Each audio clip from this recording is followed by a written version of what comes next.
From Mysing Media, this is Above Status. I want to thank you for joining me today. I'm your host, Myford Mysing. Above Status is all about sharing real, raw, and inspiring stories of young immigrants and uplifting conversations with activists, professionals, and politicians. The amazing thing about this podcast is that it's unedited and unfiltered conversations. Join us as we dive deep into personal journeys, explore challenges, and celebrate the triumphs of those redefining success. I had the privilege to speak with Prathika on the show today, a remarkable young immigrant whose journey from her vibrant childhood in India to becoming a successful content creator in Canada is truly inspiring. Prathika's story is fascinating, not only because of her achievements, but also due her grounded, authentic personality. An engineer by training, Prathika possesses a unique blend of practicality and creativity. Her passion for social media content creation, which started with nail art videos, has led to collaborations with major international brands in cosmetic, fashion, and even gourmet candy.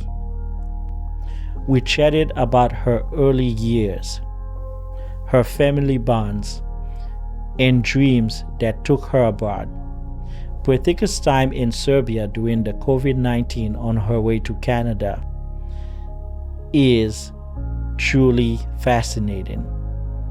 We also talked about how she juggles her engineering job with her growing social media fame, always staying real and passionate. Prathika showed great insight into consistent content creation, discussing brand collaboration, logistical challenges, and the joy of realizing a creative vision. Her story highlights determination, adaptability, and growth.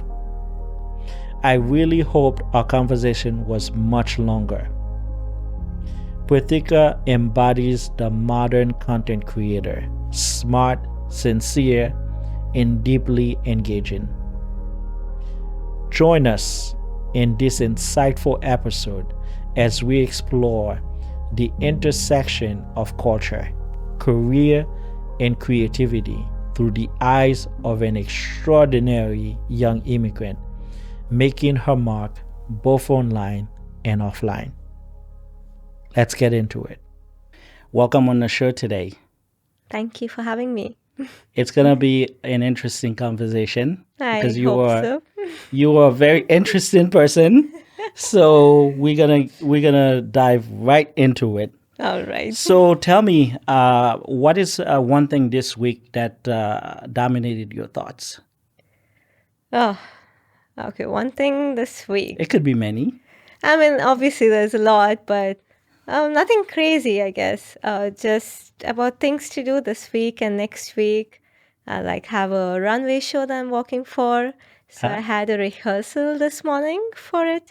And we are also fostering a cat right now. Wow, So it's been 2 weeks since we've had him. His name is Fernando. Fernando. And he's an orange cat, so he's been lovely, and most of our days goes by squishing him. Interesting, interesting.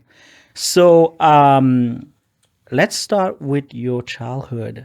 What do you remember during your childhood, your earliest memory? Um, yeah, well, I mean, growing up, I guess I can remember things from when I was 2 years old. I'm not Wow. even kidding. I remember a dog that we had. Mm-hmm. I remember when he passed away, and that house we were living in at that time. So yeah, I do have like a really good memory, but growing up, everything was good. We were a close-knit family. I mean, we still are, but definitely not a joint family, but It was just my parents and my sister and I. And probably we also had our aunt, so my dad's older sister, who was like my second mom, because when my parents were working, they would leave me with her. Okay.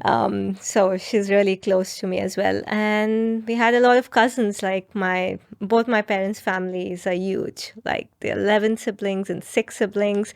So lots of cousins. Everyone are older than me. So we would hang out together. They would come home for Christmas and yeah, just gather around until all of them grew up and moved to different countries after that. With so many young people together, would you get in trouble sometimes? I mean, I was the youngest. I would say I'm like almost the youngest. There might be 2 or 3 more people who are like 2 years younger than me. But I was almost the youngest. So they would treat me like a kid. I mean, they still see me as a kid, even though I'm like 28 right now. But they still see me as a kid, and I wouldn't get in trouble. I was quite a nice kid. But they would shush me and, shoo me off from their conversations. Ah, well, I think your sister might have a different idea of you being a nice kid. How was your relationship with your sister? I know you would get in trouble with her. Yeah, she's 6 years older than me. So she was almost like my mom at that time. We didn't have conversations like how we have now, like open conversations, right? So I would be copying her all the time, like every younger sibling does, right? So I would just try to steal her things. I would wear her things. I would want to dress up like her. I would want haircuts like her. And if she wanted long hair, I would have long hair. And she would be so annoyed. Wow. So, yeah, she definitely didn't like that.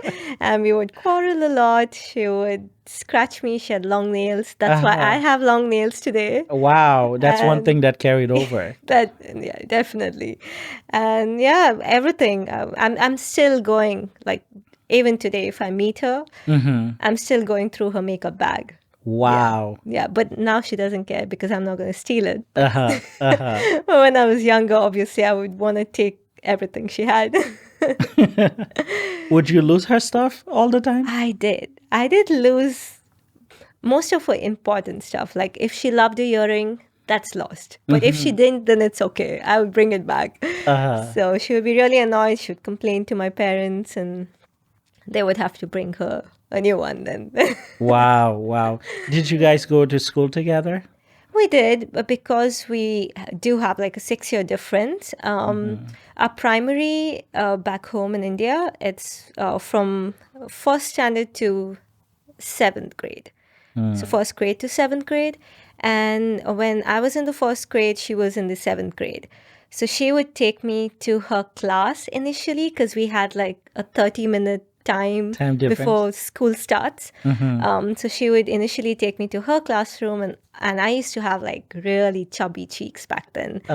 So all her friends would be like pulling them. And yeah, we were in an all-girls school, so they would annoy me a lot, and I would go like, I don't like going to your class. So, but I guess because of her, most of our teachers who taught me as well. Even until engineering, we went to even though we were not in that college or university during the same time, we still went to the same college or university or school. So the teachers would know that I'm her sister, and they would know me even before they met me. I see. So during your schooling, when you went to the same school as her, but years apart, did you feel like you had a big shoe to fill with her? Was she like very smart and getting good grades? Did you feel any pressure? I mean, not as a 1-year-old, but I guess not in first grade. I guess we were 6-year-old, not 1-year-old. But I would say she was smart in her own way, but we never had like a competition because our parents never brought that environment. They never said like, oh, she's getting good grades, so you need to. I guess we both have very different characteristics, and never jealous of each other. So it never really crossed our mind to compete with each other. She always wants the best for me. And obviously the other way around for me as well. So never really that way, no competition. But definitely, I do remember this incident where you have competitions in culturally in school, Yeah, like a dance yeah. competition or a singing competition. And my sister would push me to all of these competitions. She would Wow. make sure I'm participating in all of them. So when I was in first grade and she was in seventh, we would compete in the same, competition. So there was a fancy dress competition and then dance competition. And she had to prepare me too While she's while competing she's as also well. competing. So there was a time we actually had the same fancy dress competition. Both of us were like these Japanese dressed girls. And she won like second place and I won third place. So I was like, yeah, that's all that I remember from the competition aspect. That's amazing. So there was a time where your sister had to basically move on and start a new life. Yeah. How was that for you? That was it was different because obviously she's with us for, I think we graduate from engineering. She also did her engineering at the age of 21. So she then got a job in another city. So she had to move and she would come home maybe once a month or something. So definitely things were different. I think initially I was happy that she would not be so much, like monitoring me, I about the see. I things. see. Because at that time I was also around in my teens, In your right? teens, So yeah. I didn't want someone like just lurking Looking around. over your Yeah, and shoulders. looking at my phone or any of that things. But yeah, definitely, it was sad later that I don't get to see her that often. I don't have her in the house in the same environment. None of her stuff. Yeah, none of her stuff. Yeah, I literally did not have any makeup product. I still wear her clothes. Like if I go back, she lives in Dubai. So if I visit her, she just keeps some of her clothes for me because I mean, I don't mind wearing because I've always worn her clothes. And yeah, I literally had nothing. And then the next time she came home, I had to buy these things. And obviously, she took me around to buy them. To buy them. So it was different. But I guess I was okay with it. That's good. That's good. Um, she found someone she fell in love with, and she was spending most of her time with that person. How was the dynamic? How did that affected you? What was your how did you feel about it? So I guess when she found her now husband, she actually moved back to our city and she was working in the same city. So she was staying home. And then she met this guy in her office and she would come back home and she would just talk a lot about him. And I didn't like that. I guess I was just a little jealous or something.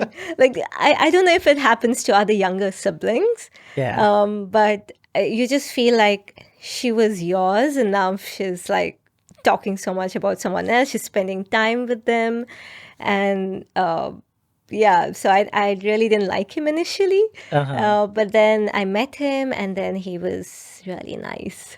He was Okay. such a sweet person. He felt like he wanted to be my brother. And I was okay with him. I accepted him. And then you just realize, that, sorry, everyone has like a different space in life. So no one can really replace you. Yeah. So I Yeah. realized that and I was okay with it. So basically, you viewed him as basically taking her away from you, I think so, but like a threat. but he became an addition to the family. Yes, definitely. He's very nice. He's the sweetest person. He's wonderful. He's a great person. Yeah. That's good. That's good. So your sister loved painting her nails, Yeah. and that's a hobby you picked from her. Yes. and you became famous because of that. Tell us that story. I mean, I'm not calling myself famous, not taking too much credit, but like I said, I used to always copy her, right? And I used to bite my nails before. So when I say that I started doing nail art, it was hard to just stop. But when I wanted to do it, I just stopped biting my nails. Okay, I mean, it's done. I never do it now. So yeah, we naturally have stronger nails, both my sister and I. Something to do probably with our genes or Yeah. something. Because I meet a lot of my friends whose nails break easily. And she would paint her nails, and then she would use these toothpicks to create. Because nail art was not a big thing. We didn't have tools back then. Yeah.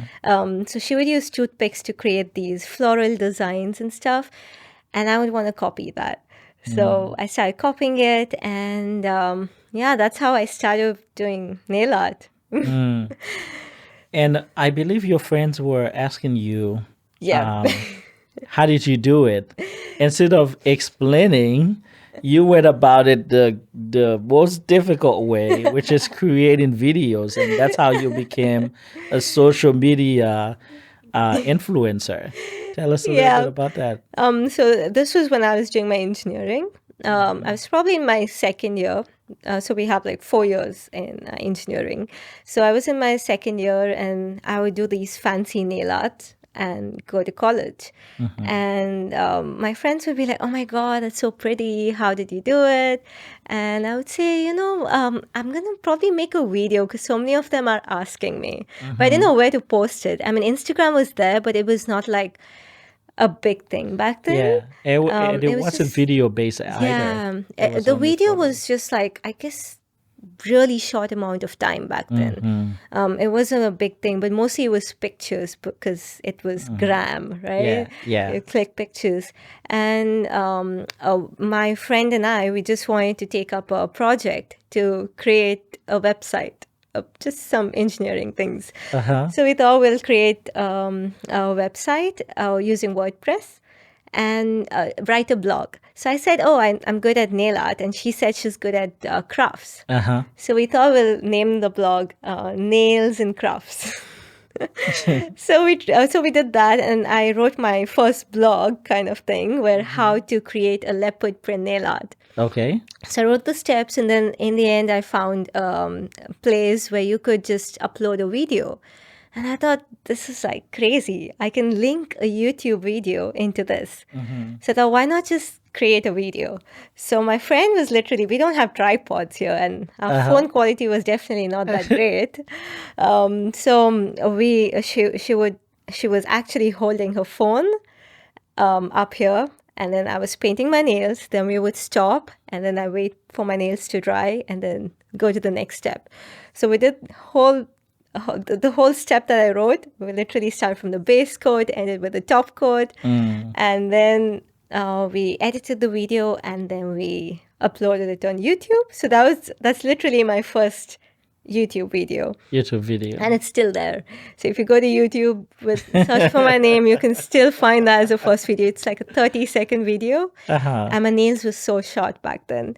And we uploaded that, linked it to the blog, and just let everyone know, watch the video how I did it. Wow. So then I started creating more of those short tutorials, like some striped nail art, something simple that people would have, like using tapes, household items to create nail art. Started doing that, and yeah, everyone was interested in watching it. And then we built a different nail community on social media, like on Instagram. Thank you so much for making it through the first 15 minutes of this episode. This tells me you are enjoying our conversation so far.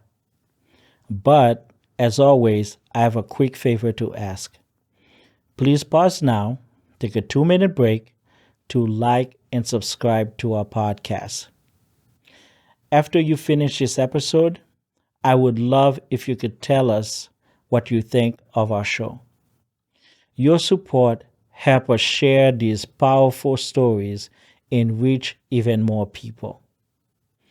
In return, I promise to continue improving the show bringing you the most genuine, unfiltered, and inspiring conversations possible.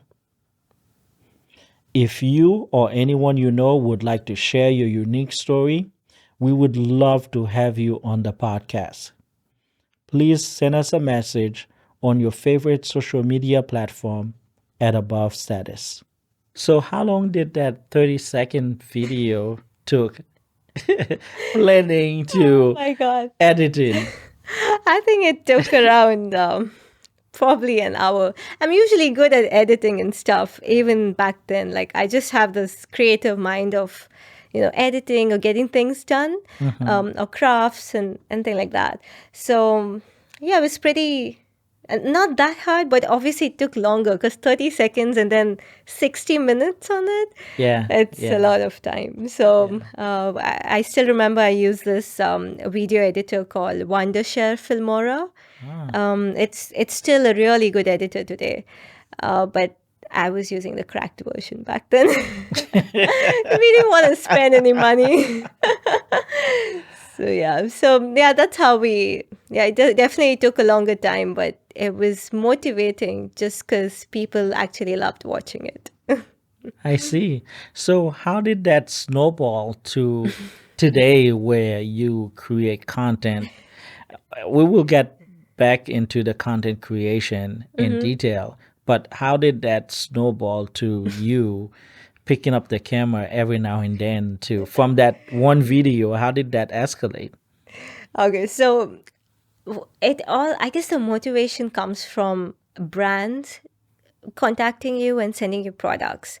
So I think when I had around 800 followers or something, one of my friends from the nail art community, she told me that, there's this, I don't know, are we allowed to use brand names and stuff? Well, a major brand is Yeah. okay. Yeah. Yeah, so there's a nail art brand and it's from China. This brand, they create nail art supplies. So someone told me that they would send products to influencers who have 1,000 followers. And even though I didn't reach the 1,000 mark and I was 800, I still thought I should drop a message. Okay. And Yeah. they said, Yeah. yeah, You for never know. sure. So they sent me the products, and I was like, it went crazy because nail art has so many different aspects. Like, if you go into depth, there's so many tools to use, everything's so interesting. So yeah, but it just went on, and they would send a product or a group or a package, right? We call it like package review. So they would send a PR package every month, and that was motivating, right? So I would use that and create something new. So that started, and then I didn't know if I always wanted to do nails. I wanted to do something more because I love watching videos where people are trying on clothes, right? So I thought, if I love watching it, then why don't I do it myself? So whatever dresses I had in my house, I would just wear it and try it on and show it around. And I went into skincare and into makeup, and then different brands started contacting me. So they see your video and then they message you, or they have a campaign going on, and then they start contacting. So then it was not just nail polishes anymore. It became skincare, and then it slowly turned into being sent clothing items Wow. and then jewelry. And well, it's gone crazy right now that there's a lot of things. And you're talking about not being successful. Look at you got all the goodies for free because of your high quality content. Yeah. I mean, looking back, I think definitely it's something different because I see a lot of people still spending. Like today, I get products from YSL, which is a big makeup brand, and many other makeup brands like Kiehl's. Wow. People want those skincare. Like, girls are crazy about them. So for me to not, like, I don't have to buy it, right? Yeah. I'm just getting yeah. these products and Yeah. I'm getting to try them, and they're of good brands. So it's definitely something, yes. I should give myself a little more credit. Yes. Yes, a lot more credit. Speaking of credit, social media content creation is completely different from engineering. Yeah. How did the engineering come about? Okay, you mean like, How did you decide you want to be an engineer oh, when yeah. you have a passion for creating content? I mean, engineers is completely different. You are a different breed. I would say engineering came first Hmm. because content creation just stuck to my mind probably when I was in my teens, like 18 or something. Hmm. But I guess I always wanted to be a software engineer because I saw my cousin who was a software engineer. He's 13 years older than me. Hmm. And he would teach me. So having a computer in the house was not very common when we were younger. So he would he would show me shortcuts on the keyboard, and that was very intriguing to me. Ah. So I was like, I want to be him. I want to be what he is. So I was probably in fifth grade when I started telling everyone that I want to be a software engineer. I want to be a software engineer and do my master's abroad. So Wow. that was something at a very young age. And I kept telling that to everyone who asked me, oh, what are you going to do after 10th grade? I'm like, I'm going to do my engineering and I'm going to do my master's abroad. I What were just kept their saying that. what were their reaction? Did they say this girl is crazy? No, they were okay with it. Ah. I think in India, if a kid is actually saying they want to be an engineer, nobody is going to laugh at you, right? So Because it's welcome. usually it's always the parents pushing you to be one. Hmm. But over here, I was just saying it You on my just wanna. own. I guess you save your parents some trouble. I guess so. And in the midst of all that, my sister ended up becoming an engineer. So she never had this, like, she would become, but probably life just took her and then she ended up doing engineering. But for me, I just kept saying that on and on, and then it finally happened. It materializes. Yeah, I guess I think I manifested it in my Yeah, own way. definitely, definitely. So, uh, you decided you wanted to move to Canada, and that's been on your mind to move to Canada to complete your studies. So, when did the initial thought started, and when did you start actually planning the entire adventure?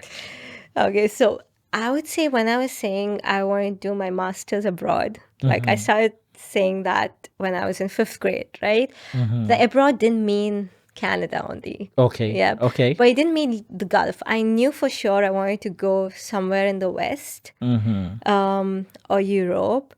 And then there was also Australia back then. So I did have like cousins at that time who moved to Australia. Mm-hmm. And then for some reason, I don't know, people just always go around saying, oh, it's so expensive once you move, right? Yeah. So I guess they told me that things there work bi-weekly, like things are paid bi-weekly or something like that. Like something was expensive. Some madness. Yeah, some madness. And I was like, oh, I don't want to go there. And I also had a cousin who moved to Canada probably when I was in ninth or 10th grade. And he would say a lot about Canada. Like maybe back then it was the best thing ever. Uh-huh. So he would say a lot about this is what, like probably 10 years ago. Yeah, he Uh-huh. would say a lot about Canada. And The then I'm maple like, okay, syrup, the I poutine. think that's good. Yeah. Was it the maple syrup? I know. I don't think so. I don't even, yeah, I'm not that fond of it, but I like to have it with ice cream. But no, I don't think he mentioned all that. He would say it's just wonderful and stuff like Uh-huh. that. So, yeah, I think that was when it started, Canada specifically. Never really thought of the US back then, Mm-hmm. just because everyone used to go to the US back Yeah, then, right? yeah, It yeah. was so common. Yeah, it started off that way and then became a reality. Like I kept saying this all this while, even to my parents, but it actually became a reality when after I graduated from my undergrad, I worked for 2 years at IT company in another Mm-hmm. city, not in my home city, and that's when we decided. My now husband, I was dating him back then, so we've Uh-huh. been dating for like 8 years now. We met in undergrad, um, but uh, but he was not sure, and then I I don't know what happened. He also agreed he would join in. So we just thought that instead of going the next year, my plan was to go in 2021. And wait, actually, my plan was to finish 2 years in the company to gain that 2 years of experience because it's a Okay. sweet spot, and Okay. then go do my master's. So it might probably be easier to get a job later on. So that was the initial thought. And once I finished my 2 years, it would be 2021. Yeah. But I guess we were already 24. And if we would leave in 2021, we would be like 25 or something. Yeah. And then when we graduate, it would be 27. 27. So we were like freaking out about it. That, you're still studying at that age. Just something for us. I mean, nothing is wrong with it. Yeah. And we were like, we're going this year. We have to apply this year. And you need to apply like a year prior. So we started applying in June 2020. We gave our IELTS and all those, started preparing. It was quite quick. Wow. Wow. Wow. So you and your significant other made the decision to move to Canada, and you planned everything out. So what were some of the processes you had to go through, some of the paperwork, and how did it go? It was not too hard. We did have like, I think I'm not sure if you know about this English exams that you give, Yes, right? I had to take that You had to too. take it too. So we do have like two exams, IELTS and British Council, I guess. I'm not sure which one we chose, but we mostly chose IELTS. And we applied to it through an association or a consultancy called IDP. So, I mean, they don't do anything. At least in my case, the person who was associated with us, she was really nice. She didn't like force us too much.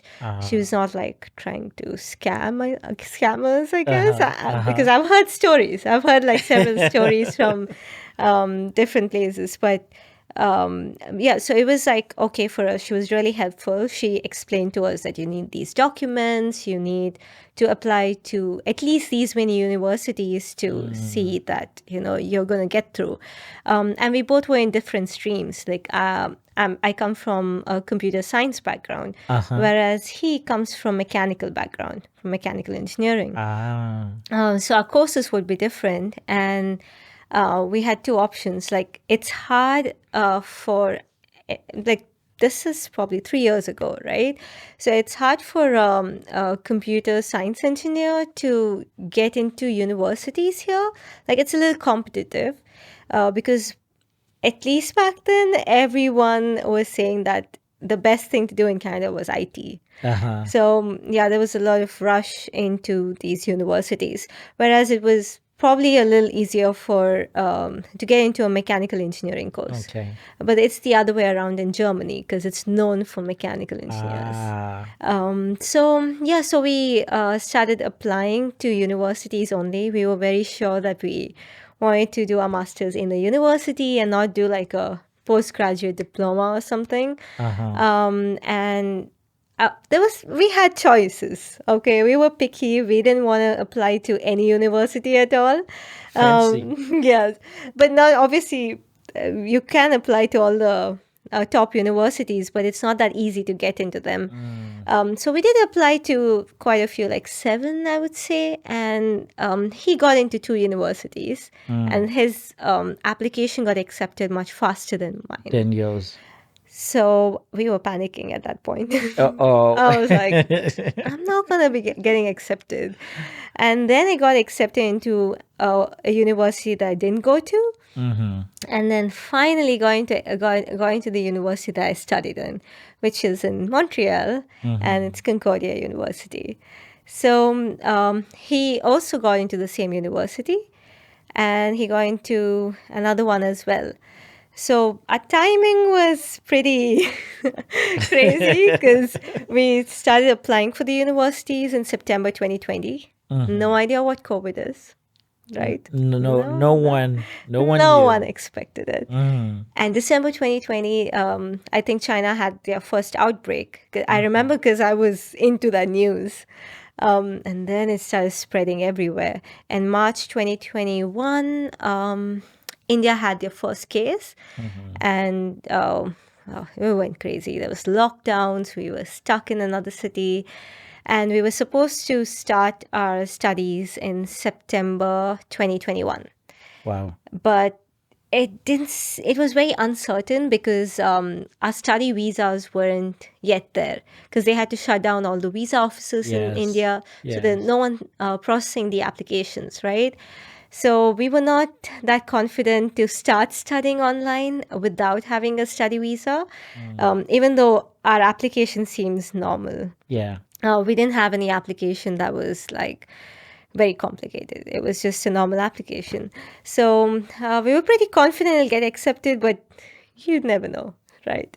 So we thought of deferring, and the university that my now husband had got into did not let him defer, but Concordia let us defer, and we both deferred from September 2020 to January 2021. Wow. So a whole full year, 4 months. full month, Yeah, 4 Wait. months. 4 months, Yeah, only 4 months. only 4 months, because I'm terrible with one math. semester. I'm terrible with math. So Yeah, we just got deferred by one sem actually. And frankly speaking, even when Jan 2021, when our course started, we still didn't have a visa with us. But we went ahead because if not now, then probably we would Then- never start. yeah. So we thought we'll just go ahead, pay the first sem fees, and hope we get it soon. And I guess by the end of Jan, we did hear from the visa office saying our visa was accepted. And then moving to Canada was another story. Interesting. We'll get into that. Now it is final. You got accepted to college, to university. You got your visa already figured out. How was the conversation with your parents and your family when it was time for you to leave? Was it difficult, or do you remember a lot of like crying and No. no? No, I don't think. Okay, I am. I don't show too much emotions.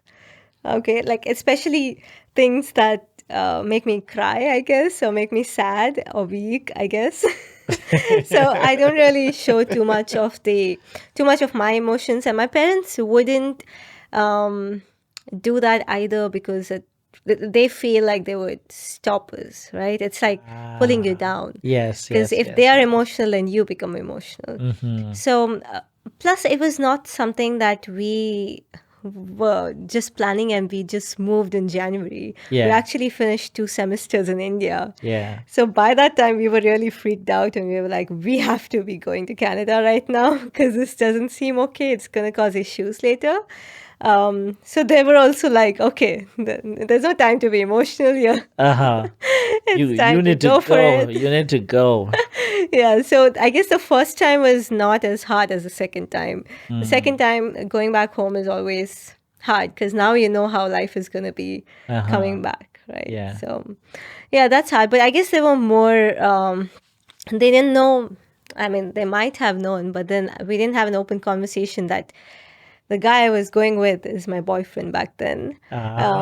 So, but obviously they know him since 3 years. They knew he was my friend. But they didn't know the boyfriend part. No, my parents were not okay with, like, Indian parents. They don't want to know, even though they know that Yes. it's a yes. possibility. Yes, They don't want to yes. ask you the question. Yeah. But his parents did know.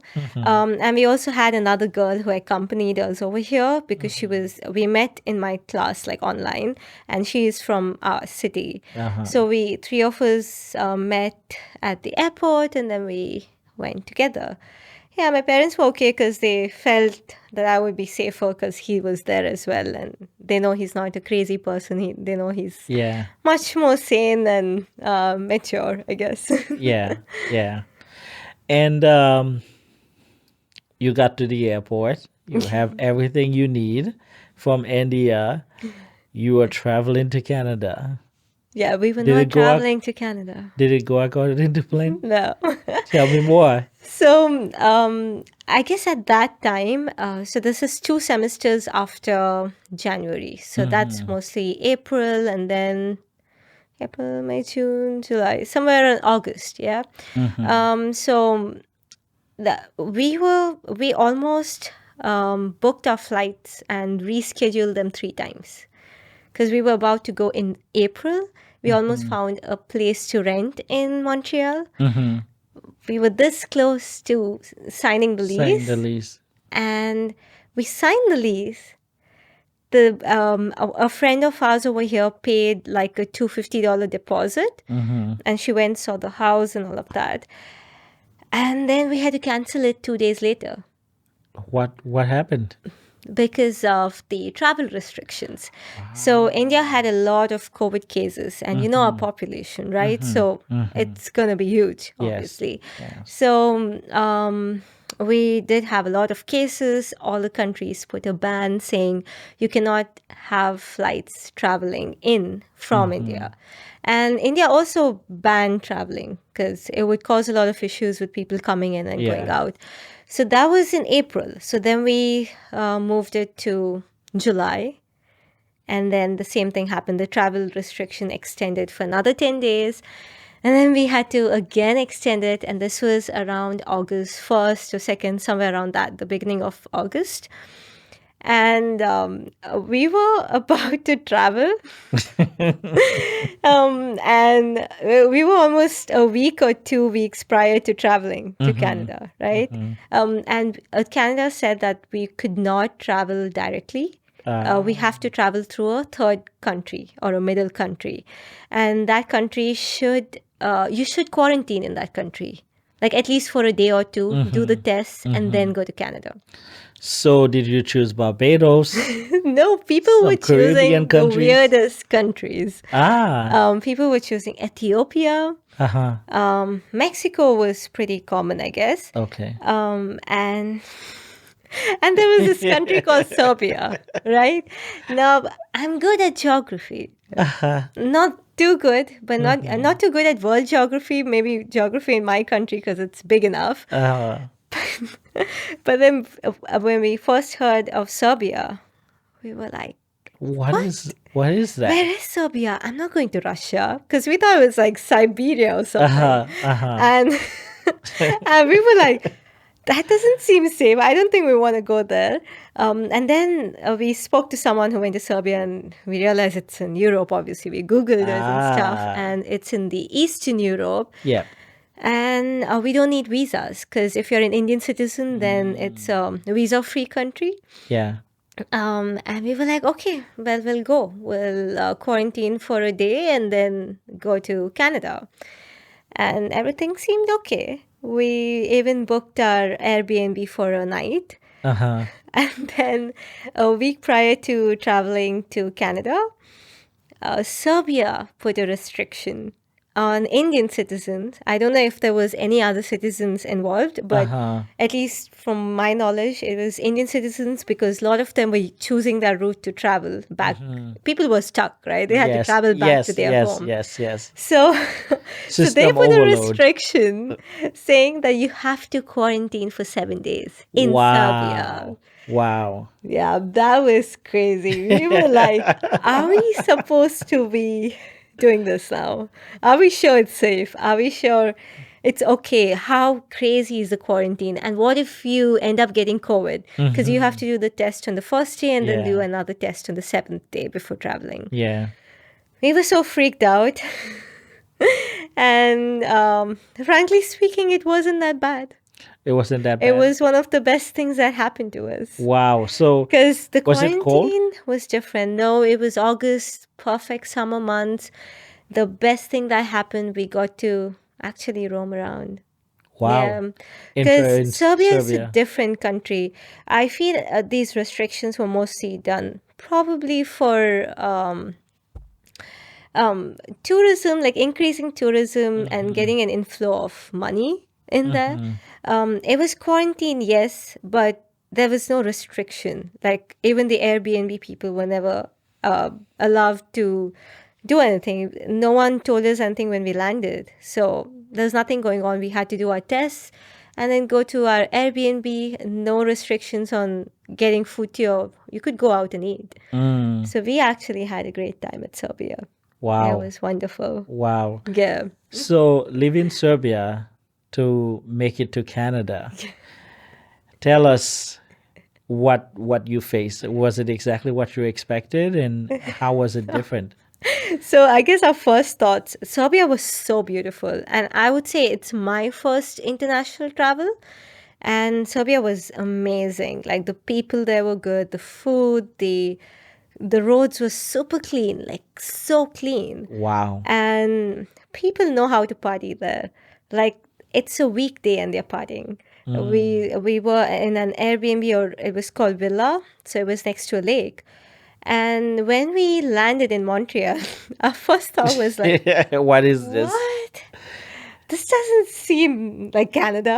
I Yeah. mean, what happened? Because the route from the airport to downtown, we rented a place in downtown because our university and everything was there. There's this, I guess, a bridge or a highway path, Uh-huh. and it has all these writings, someone spray painted, things on it. And I So didn't see that in Serbia because it was so graffiti. clean. Uh-huh. Yeah, graffiti, correct. Uh-huh. That's the word. And we were like, what's going on here? This is crazy. This So is the not. first day was shocking. Uh-huh. Just that road drive, right? The roads Uh-huh. just felt like, okay, nothing great. We were not surprised at anything because we lived through that thing. People drinking from the tap water, because in India, you can never do that. Wow. You will have to boil your water. But in Serbia, we used to drink from the tap. So then we could drink from here. We didn't find it weird because we got used to that 7 days, I guess. So there was just these small things that happened. But yeah, then you see the beauty of Montreal when you live in there. Yeah. It's Yeah. different. Montreal can be nice, but there are certain areas you I can tell you some of their roads is just bad. I guess so, but I guess Really as a bad. student, we didn't go to such places because we were mostly in downtown. So we had the best 2 years in Montreal. We were sad leaving Montreal. Yeah, Wow. that was crazy, but it was good. We used to stay in downtown, do a part-time job was in downtown, and whatever, a university was also there. So pretty close by. We didn't have any issues there, and people were nice, frankly Yeah. speaking. So, what about the cold? How did you deal with the cold? Was it like a moment, a shocking moment for you? So before the cold came the heat wave in Montreal. We landed on August 9th, right? And Ah. that year, it was, I guess, one of the bad years for Canada. Because I remember Vancouver also had a terrible heat wave. So the heat was crazy. And I've lived. The city that I'm born and brought up in, the temperature never goes below 26 degrees. That's how 26 is our winter, right? And I lived in another city, the city I worked in India. The temperature goes up to 40 and it's hot. Okay. This was a different kind of hot. The heat was so much, I'm never wearing jeans in the summer again because it's sticky and sweaty. Yes. Yes. So I really got to know what it means heat without moisture. Ah. And then came the fall was amazing because we were just waiting Yep. for the weather to get cooler. The winter first, I guess, I wouldn't say it was crazy. We were very excited about the snow. The snow is always magical. I think it's my third winter now, and I'm still mesmerized by the snow. Okay, every time I go out, I'm like, this is beautiful. Beautiful. Because I only saw raindrops falling down, right? So yeah, it was exciting. It's still exciting, except now you know the trouble. You don't want to get out of the house. But yeah, I guess the first snow, it was challenging. We had to be careful, but we did get good winter gears. Like we had a -20 jacket. We made sure we had the right boots. So we didn't face any crazy issues. But yeah, it was good. Not too bad. Interesting. I know one of the problems that young comers have when they arrive to Canada is the amount of paperwork they have to get done to settle, getting a bank account, getting a credit card, and getting a place to stay. How was that experience for you when you first arrived? So we found a place to stay even before we arrived. I mean, I wouldn't recommend people doing that because I've heard that people can get scammed. But here we did have like a friend who could go and check out the place. And then we just trusted her. She was in Quebec, at least 3 years ago. You could just lease transfer to anybody. If someone takes the lease, you can transfer the lease. So you don't have, you're not like bound to it. And they cannot increase the price. It's inexpensive. Yeah, Montreal was inexpensive. That's why I say it was the best student city. got it. But the problem was we don't have credit scores. We don't have any history in Canada, right? So even though they know your students, they still want some confirmation or some guarantor. So I have a cousin who was here and he agreed to be the guarantor for me. So he just had to sign the paperwork and show that he could take care of things, I guess, if we didn't end up paying. So that made it easier. And that's how we got to rent the space.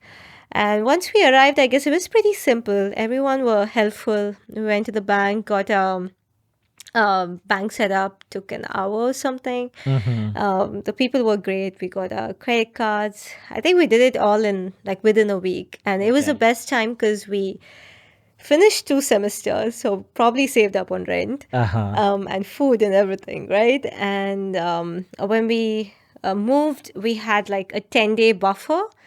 It was like a sem break. So we had this buffer time to do everything else. So we didn't have to worry about studying for that 10 days. So we went around, gave our resumes to all the part-time jobs available on that street in Montreal. And then, yeah, we didn't find it hard to find a part-time job either. Yeah, it was pretty good. Probably in 10 days, we were all set. That's Yeah. that's pretty good. That's pretty good.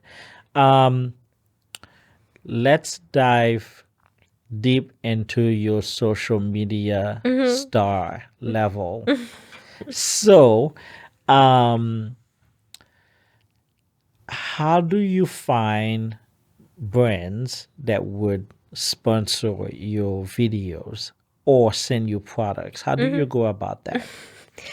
So I think initially I started off with probably sending them a message. If there was something I liked or I saw someone probably working with them, someone I know, and I would just drop a message or send them an email. And if they're interested, they would reach back. And if not, they would just say, okay, we're not looking for someone at the moment. So that's how it started. But now the brands reach out to you. So Wow. they have your email, my emails on Instagram, right? So there are brands reaching out. Sometimes there are agencies because brands work with agencies.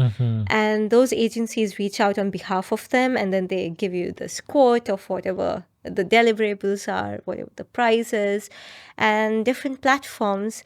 A lot of PR agencies these days because marketing on social media has become a thing. So yeah, it's all about database. If you're in their database and your profile matches the brand's requirements, they will email you and then you get to work with these brands. And sometimes things are better. Sometimes I've never had a terrible experience actually. I'm pretty cautious. I think being a software developer, it's very hard to scam me or send me a phishing email that I'll fall into. Because you're dealing with an engineer. Exactly. Like I know how to find the phishing emails. And yeah, so I do get a lot of scamming, emails that are scams, but I don't fall for them. But yeah, that's something to look out for if you ever try to be a social media influencer. Tell me, what is most important as a social media influencer? Is it speed, the fame, What's most important to you as a social media influencer when you are creating content? I would say something that's important to me is to get that final video right. I want to get the angles right. So when I start creating a video like from the top, right, I get the products. It's at home now, and the brand sometimes just gives you the freedom of doing whatever you want. They just want you to use your style. They don't want to fake it. So they just send you the products, and then I have some vision in my mind that how it needs to look. So I guess the most important thing is recording it and then editing it and then having that final video in front of you before you post, and then to see that it's actually the same as what you were thinking it should be. Just getting that final thing delivered. So do you use do you go about it like a director or cinematographer? So how do you go about it? Do you plan it on a piece of paper and then write your script and then your camera angles and then your editing where you're God. gonna cut? No, but no Walk me one through has. the entire process. So basically, I send you some makeup for you to make a video. Yeah. What is the first step in the process to start working on that video?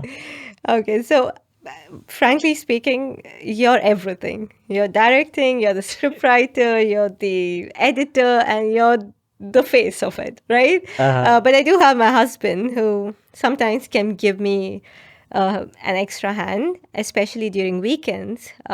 He's home, so he can like record videos. But otherwise, most of the time, I record my videos during my lunch breaks from my full-time job. So I just have my tripod. So I know the camera angles you learn from every video you make. Each video you create, you get better at it. You see what works out for you, what angles work out, where's the nice, bright, natural light coming from. That's your space. Like nothing can replace natural light. That's something you learn. And you have to, the first step would be to see what the product is. And then I test it out. So if it's a skincare brand, then I test it for like a week or so and see how it's reacting with my skin. And then I need to give like an exact review of what I thought about it. Also, it can work differently on different skins, right? So it's not always the case that it would work the same way. So then I would make the video. I first make the video. And then when I'm editing, I see how the video has come up. Then I write my script. So you do voiceover? Yeah, I do different kinds of videos, but I like voiceovers because people like to hear you, Yes, hear yes, what you have to yes. say rather than reading things, And right? you must be coherent. Yes. So I think That's recording before and doing the voiceover afterwards. will make it clean and more polished. Yeah. I mean, you could do it live too, but that would require a lot of effort because you can't make mistakes, right? Exactly. But when you don't have audio, then you can cut off certain things from the videos. Yeah. But then with the live, it's different. So I just write the script. I have a nice script. I read it out once and see if it sounds natural, sounds like me. It doesn't sound like I'm reading a script. And then I read it out, record it, and then I add it into my video. That's when it's ready. Interesting. So you said your husband helped you with your videos. Yeah. And I know men can be they can miss things. Yeah, I mean, no, it's frustrating sometimes because I think they don't notice much. Because obviously, I find it hard to trust anybody when I'm making my videos because I'm so used to doing things on my own. He's always been clicking my pictures, so he clicks wonderful pictures now. But with the videos, I want it in a certain way, so I would have to tell him first how it's gonna be, what's the angle, and then he does it that way, and then I'm happy. But then if I see like a tag hanging out, because sometimes I get these clothes and I Yeah. forget to cut a tag, right? Uh-huh. Uh-huh. And he doesn't tell me until the video is recorded, and then I go like, now I need to do it all over again because I cannot edit the tag out. Yeah, yeah, I can yeah. It like would look probably weird. yeah, it'll look weird. So then I have to Uh-huh. do it all over again. So I Wow. always tell him, eyes on me. Pay attention to every little Every detail. detail Be a because girl. yeah, and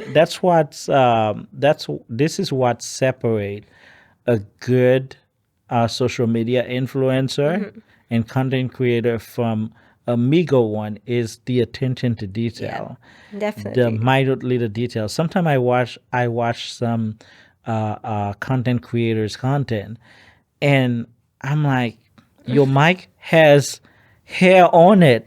Just click Okay, I it. have to say you should give them a break. Okay, sometimes shit happens. Because it has happened to me. I've had like a smudged off makeup on me, and I was recording it on my own. No one's there to tell, but the video is perfect except for Uh-huh. that Uh-huh. smudge mark on my face. And now what do I do? We record We or just we deal with it. yeah, we deal with it, or you just go like, just write the description. I know Yeah. there's a smudge face, Yes, yes. smudge on my face. Do not comment on it. So, do you see yourself as a perfectionist when it comes to content creation? I try to be. I try to be, but I don't think I am. I can like sometimes it gets too much, especially when you have like 3 or 4 products that you're working on and you have like deadlines. I usually take at least 2 weeks to create something for at least one brand. So sometimes you get things during the same time. Wow. Right? Conflicting priorities. Yeah, so that's when you go like you just want to get it done. So you can't be the perfectionist. But if you give me time, my own sweet time, I'm taking my sweet time and all the stuff, you're paying me well, then you'll get the video you want. So it all depends on what the deliverables are and what you're doing. It depends on the brand. If you're just going to send me products and you expect the most beautiful thing, obviously I try to give it. But sometimes the priority will be lower than the Then priority of other brands, right? got it. Yeah, so Got that's it. something for the brands though, not for Got us. it. Got it. Got it. Got it. So, tell me one of the most interesting projects you've worked on that I'd like to hear too. One that went terribly wrong, and then one that it's memorable, that you had a lot of fun doing. Let's go with the terrible one. I'm thinking of one. I don't think something went that bad. I really don't think so. Like missing the deadlines and Oh yeah, missing the deadlines happens. It's much more common than you think. But the brands are very cordial because as long as you don't just disappear on them, that would be terrible. yeah. But if you, so sometimes when you miss the deadlines, that's like terrible because these guys, they email you and they're like, oh, we're looking forward for your video. And you're Yeah. like, Yeah. should I just not reply right now? Or should I reply Reply and and then say, "I'm tell them working on it." I'm working on it? So that's kind of crazy, but that happens often. It does happen often. And most of the time, I just email them and let them know that, I might need another week and I want to give my honest review. So I'm still testing the product out. And they're okay with it. No one really, I've never had a terrible experience with brands like yelling at me. I've seen it around, but never with me so far, and hopefully not. Hopefully never. Hopefully So not. yeah, So the most interesting project you worked on. I think the most interesting was very recently. I had a candy brand. Candy. Yeah, a very. Wow, now you into foods. I'm everywhere. I'm into Airbnb reviews. I've gone to review an Airbnb. Um, I'm everywhere. You'll find me doing anything and everything. And so yeah, this candy brand, they're from Montreal, and an agency contacted me, and then they asked me if I could. They had a pretty elaborate script. Like that was very interesting for me because I never had someone ask me write a script of what you're gonna do, like 10 pictures. Can you describe the pictures even before I click the pictures? Wow. Right? But So they were this is a paying. vision board Yeah, but in a they were script. paying pretty well, so it's expected. You can't really argue much. And they were nice. They were nice and everything, but it was very different. It was like a whole project, right? So they sent me a lot of candies, and then we had this like, okay, I'm gonna lay down. I'm gonna have a candy over, like spread over in the background, or I'm gonna have a candy in my hand. I'm gonna bring my husband in one of the picture and feed him the candy. So we had this whole elaborate thing. So that actually felt like a project. And they also sent me this teddy bear with some paint. And then we had to do this fluid art on it because they wanted this in one of the pictures. So then I was doing some art and craft. And yeah, but it turned out pretty well. Yeah, the pictures turned out well. They were all happy with it. And then we posted it. So that was quite an elaborate project. Where I was also using candy to make dessert out of it. So yeah, I think the best thing is being creative about different things, how to showcase these products, right? That's something nice. So you've been doing this for how long now? A long time. Probably 4 years. I would say I started it like 5 years ago, 5 or 6 years ago. But I initially started doing YouTube as well. My YouTube was pretty good. Like I used to record videos of 8 minutes, right? Because that's where you get the best engagement. Yeah. But then it got much like hard, I would say. Yeah, they 'Cause- changed the algorithm. Yeah, they changed the nicely. algorithm. Plus, I started doing my masters and I didn't have enough time. And then Instagram brought in Reels, which made it easier because Easier, Reels yes. are 30 seconds a minute. You don't have to spend too much time on it. Definitely hard generally, but I'm just saying comparatively to YouTube, definitely much easier. But now YouTube has shorts, so I should probably start cross-posting it there. So coming back, what was your question again? I must have deviated from it. No, I think you definitely answered it. So I want to ask you, how long does it take for, let's say, a 30-second video from planning to editing to publishing? How long would you say? I would say it takes around an hour and a half to do it all. And do it depends on all. the product though, right? And it depends. So I don't usually record and edit on the same day because I am done. Once I'm done recording, I don't want to see these products again. Yeah. You just need a break. Yeah, so I just keep the products away and then I have all the videos available. So recording for me is not the hard part. I think editing is because then you have to go through the same thing, watch them over and over again, over. edit it so that people don't find something crazy happening, and then post it. Right? Posting is also not hard. I think the most difficult part is that editing and the motivation to edit. Yeah. Just have to sit there, get it done. Yeah. Because I'm telling you, editing this episode of this podcast will be a nightmare. Of But course. we do it for the love, right? Yeah. Because we love what we do and we find it to be rewarding. And for me, it's not about getting there. It's about the journey to get there. Yeah. And I see the creative aspect of it. I have an idea, then I work on that idea, and to see the final product, that's what brings me joy. So That's true. what keeps you going? Because right now you are balancing being an engineer, a social media influencer, and a model, And a bridal stylist. and a bridal stylist. So much going on. How do you have the energy and how do you balance all of that? I have no idea. I don't know where to start. But no, I guess with my 9 to 5 job, it's mostly with the computer, getting your tasks done, and you do have like your lunch breaks, which if you have lunch early, then you have time to do things. I would say if you want to do things, then you will find time to do it, To do it. right? Yeah. So, yeah, that's that part's there. And then content creation is like it's always in the middle, and then I can edit in the nights. I don't have to worry about it. I record like in the daytime, maybe before work, after work, before the sun sets, because I like the natural light. Yeah. And I do model, but the modeling part of it, or the photo shoots or runways, they happen mostly.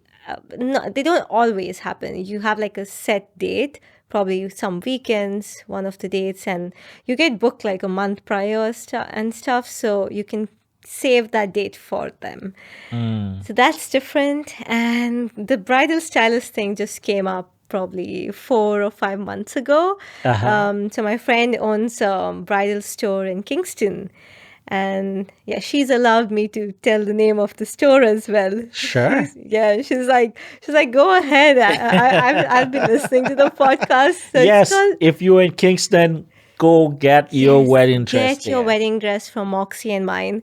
And that's like the first store you should go because it's a very different concept, like sustainability. And you can even consign your dress over there. Yeah. Ah. And you won't imagine the number of people who want to reuse dresses because it's otherwise such a waste for the environment Yeah. too. Yeah, it is. Yeah, so I met her trying on wedding dresses because we were For talking about yourself. wedding. Uh-huh. I just got married 6 months ago, so that's how I met her, and then the relationship just turned into friendship. And she asked me that if I could help her a few of the weekends in a month because she trusted me, and Yeah. since I'm a recent bride. I know how a bride feels, and I secretly have the power of selling. Okay.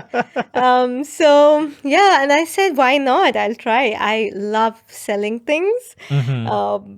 Probably someday create a product. Create I a don't know. product, But yeah. I just had to satisfy my cravings to sell.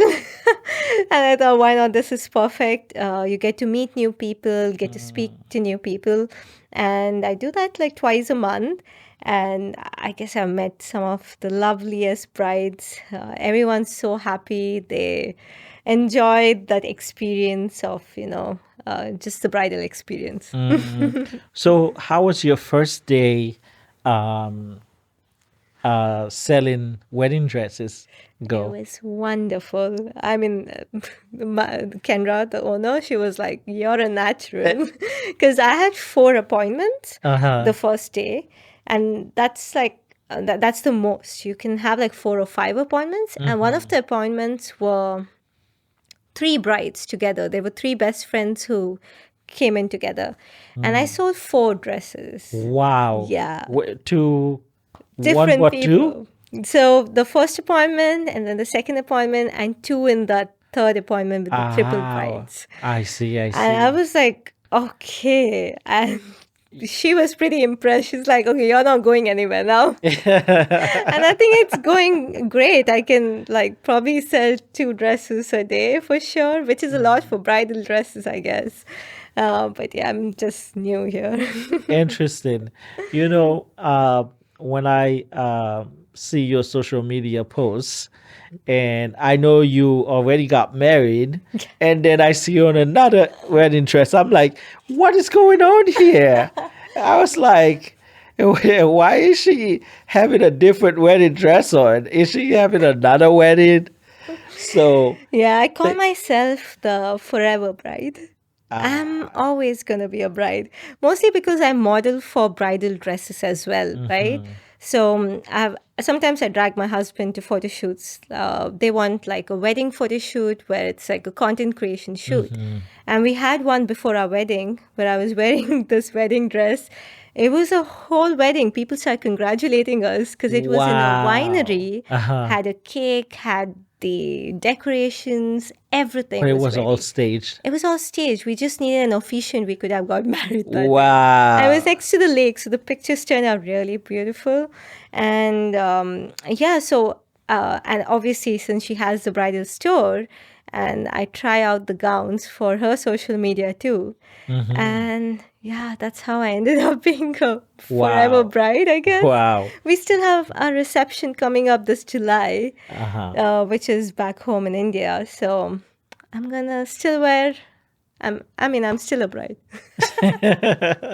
Are you gonna be dressing traditionally in Indian Yeah, so bridal I'm gonna dress? be wearing the gown first, the same gown that I wore here, and Okay. then we're gonna change into a sari Ah, since I'm from south of India. Yeah. uh-huh. So is he gonna wear like some shiny It's gonna be like a uh silk red traditional sari, and then you would mm, have like flowers on your head and all of that. So it's just culture and tradition, I guess. this remind me of about one of my favorite Bollywood movies because my wife is Indian. Uh-huh. Sorry if I butcher the name. You probably will know it. It's Adi Mushkil. Edel hai mushkil. Yes, Yes. that Yeah. movie.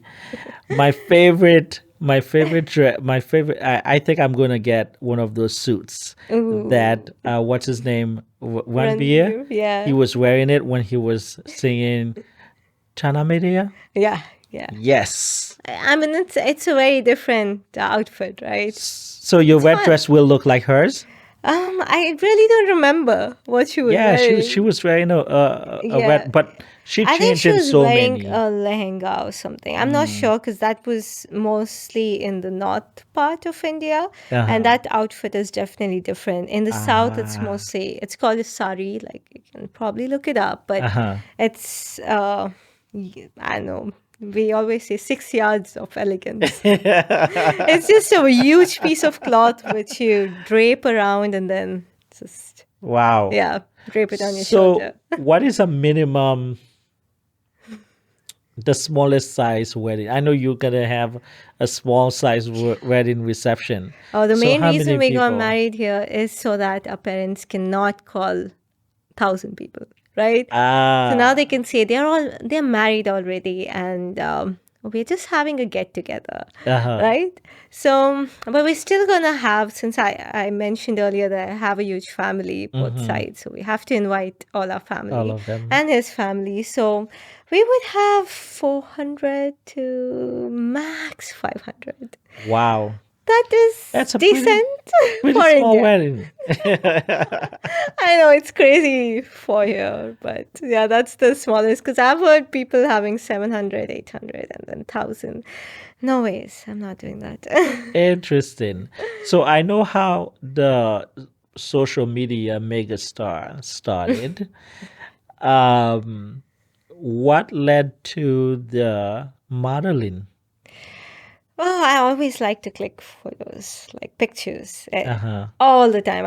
You will always Would you see say you're me. obsessed with yourself? It's not bad to be obsessed with I'm not yourself. saying I'm asking. Well, I'm not there saying was a it is time wrong. where my phone screensaver was me, Yeah. right? I think it's good to be. I think you should be confident in yourself and Yes. you should love the way you look. You don't need Mm-hmm. like too much makeup. You don't need makeup is good because just for the cameras. Yeah. You don't want you to look dead. But otherwise, you don't have to get things done to your face, right? So I Mm-hmm. guess that way I see, yeah, I like myself. And Mm-hmm. I used to love clicking pictures even back in college or when we were doing my undergrad, when I was doing my undergrad. We would have like, photographers in my class and Mm-hmm. they would just ask, do you want to go out, do a photo shoot? And you'll always see me smiling with my teeth done out. Ah. And that continued. So I still like work with different photographers and um, just I like doing style content shoots. And I do have a shoot coming up at the end of this month too. It's at a cafe. Yeah. Wow. Wow. Speaking of photo shoot, I think that's how we met. Yes, and So I've got some wonderful pictures from there. Like we had so many outfit changes, I guess yes. 10 or something. Yes, yes. And I still use those pictures. Like if someone asks me for my portfolio, I'm like, here you go. All kind of poses, different kind of dresses, Yeah. and the best pictures. Like they were good. I guess, yeah. that was a good thing that we met, Yeah, you we, know. we we we definitely had a great time at the studio. And I remember I posted a cast call Yeah. and said we're looking for models. Oh yeah, I remember. So why did you respond to it? I mean, what drawn you to? So I respond and I talk to that person and see how things are, if I'm comfortable working with them and what do they have in mind. I love doing like style shoots. Like there should Uh-huh. be like a vision. I just don't want to go and just smile. Yes, I yes. want that bright outfits. I want Uh-huh. the good hair, the makeup, and stuff Uh-huh. like that. So I just thought maybe it sounded good. And I thought, let me just check and see if I also wanted to build my portfolio, right? Like I need pictures. I don't have to pay for it because it's like an exchange. So I thought, let me just check. And then I guess we had a long call where we Yes. spoke and you were talking about what you were looking for. And I'm like, okay, I can do that. That's pretty fun. Yeah. And yeah, I think it turned out Yeah. well. We definitely had a great time. The photos are amazing, and I am so happy that you It reminds me, you're supposed to give me the pictures today. yes, you shall definitely have a memory card with everything on it. Yes. So I can keep it forever and not lose it because I almost lost the drive. Yeah. Uh, so tell me, what's next for you? What are I you looking forward More to? surprises. More surprises? More surprises. I don't think I think a lot about 2 years ahead or things like that. I just, especially when it comes to these things, I like to go with the flow. I like to see, I'm cautious every step I take. Okay. But definitely, if there's something that comes up, I see, is it beneficial? Is it not? And then I go for it or I decline it. So I don't know what's gonna be in the future, but definitely going to continue working at the moment because we need to work for a while. Yeah. And I like that the social media is definitely growing and it's also generating a side income too, which feels good. It's good to be acknowledged, I guess. Your So hard work is paying off. yeah, That's amazing. yeah, but it's also it's you need to enjoy doing it too. So yeah. So, what advice do you have for any young immigrant who would like to get into social media content creation? How I do would they become a say star? don't leave your full-time job. You're not gonna go anywhere in the beginning. So I would say it's a lot of work and it's not for everyone. It takes a lot of time and you definitely need your me time as well. So if you're using all of that, then you'll go crazy for sure. Yeah. But it all depends on the person and it's you need to wait it out, don't go behind engagement or to stick to the content, like create your content, create it for fun, because you want to do it, not because someone else is watching. Uh-huh. Because the time you think about, oh, people are watching, how many likes I've got, then you get more pressurized and Yes, then you yes. just quit someday. So do it for yourself, enjoy doing it, and even if you don't get likes, do it for yourself Do it because for you don't yourself. care, Yeah, right? yeah. And then things just you know, get together. Amazing, amazing. One question that we ask everyone on the show is if you are able to travel forward in time or backward in time, what time period would you go to and why? That's an interesting one. I would definitely not go back in time because I know what happened and I don't have any regrets to where I am today and whatever that happened before. So Maybe I, some stuff you lost for your sister. Some of your people, some of your she can sister stuff. she can deal with it. I don't have to worry about it. Maybe she can go in time and not give me those And things. I'll give it to you. But anyway, yeah, I wouldn't like go back in time just because I know how things played out. I would like to go probably a little bit in the future and just see how things turned out. If all the decisions I took from today until then turned out fine, and I hopefully still won't regret the past, right? Ah, Maybe pretty. see the stock market and come back. Wow. Okay. If you ever did that, just my number. Never So gonna tell anyone. well, it was a pleasure having you on the show. It was a very interesting conversation. Definitely. Thank you so much for taking time out of your busy day and busy life as a software engineer, a social media megastar, Oh my God. bridal stylist, and a model. A model. Wow. So you have time for all of that. I Wow. hope I still do.